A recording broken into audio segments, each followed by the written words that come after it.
How often should you train your core to be the best, most powerful, most explosive athlete that you can possibly be? I'm gonna teach you that in this video. Young visionary and I don't know where I am. I'm running blindfolded like I ain't got a plan. You either steady living life or you afraid to die. But if you don't take that leap, how you know that you can't fly? So I'm just steady taking chances and I do the shit I like. Ladies and gentlemen, before we get started, make sure that you like this video, make sure that you subscribe to the channel, click the bell so that you never miss another video, and jump down below in the comment section if you want a free bodyweight vertical jump training program. Also, tag 3 friends on my Instagram and I'll give you a free weight training vertical jump program. All right, here we go. Today's question is from Joshua Lagazzo, who says, is working my core every day good?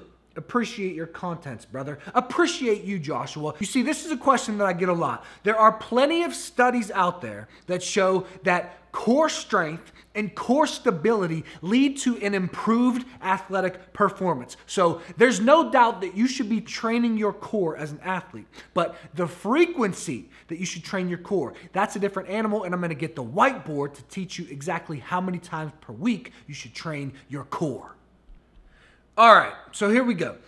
First of all, I want you to understand what your core actually consists of, because your core is not just your abs. It's not just six-pack abs that you see when you take your shirt off at the beach. Your core is actually your abs, your obliques, and your lower back. Some people even put chest and upper back in there. It's the core. It's anything that's not your limbs. Your arms and your legs are not your core. All of this in here in your head is not your core. All of this in here is your core. But for the sake of this video and the sake of the studies and what we need to be doing to lead to that improved athletic performance, we're talking about our abs, our obliques, and our lower back. So here we go. Here's the days of the week. Monday, Tuesday, Wednesday, Thursday, Friday, Saturday, Sunday. In case you didn't graduate kindergarten, there's the days of the week. So when should we train our core? You should, listen, when you do vertical jump training, I know a lot of basketball players watch this channel. If you're following my vertical jump training split, which would be weights on Monday, a jump day, or plyos on Wednesday, and then weights again on Friday. If you are following this split, understand that when you do squats and when you do deadlifts, you are indirectly training your core.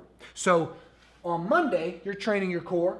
On Friday, you're training your core. And when you play basketball, you're doing pivots, you're doing cuts and jumps and sprints. You're using your core the entire time. So first off, understand that you are training your core on these 3 days indirectly. But when should you directly train your core? When should you do crunches and flutter kicks and all these other types of core exercises and ab exercises and lower back exercises directly? When should you do those exercises? I do mine personally, and what I think you should do is on your upper body days, okay? You do upper body, upper body, upper body, and you have a rest.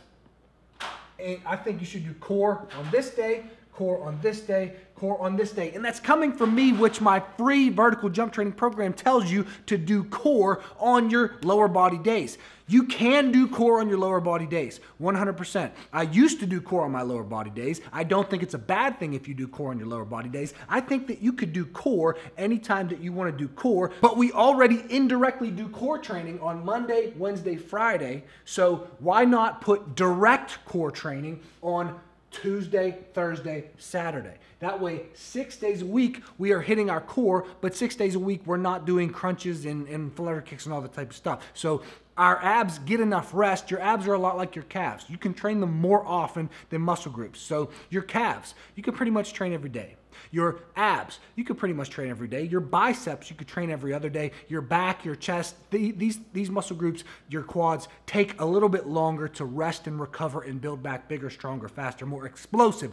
But your core training, direct core training 3 days a week and indirect core training 3 days a week is an extremely good plan to follow. So that's it for this video. I would do direct core training 3 times a week and then indirect core training 3 times a week with your squats, deadlifts, etc. Like this video if you like it, subscribe to the channel, click the bell if you have not already, comment, jump down below if you want a free bodyweight vertical jump training program, comment your question down below if you want me to answer your question on a video just like this, and ladies and gentlemen, take action, because action is everything. Knowledge is not power, it is only potential power until you take action on what you know. The way to get results in your life is not to think about it, it's to go out and put it into action. You have to do it. I will see you guys in the next video.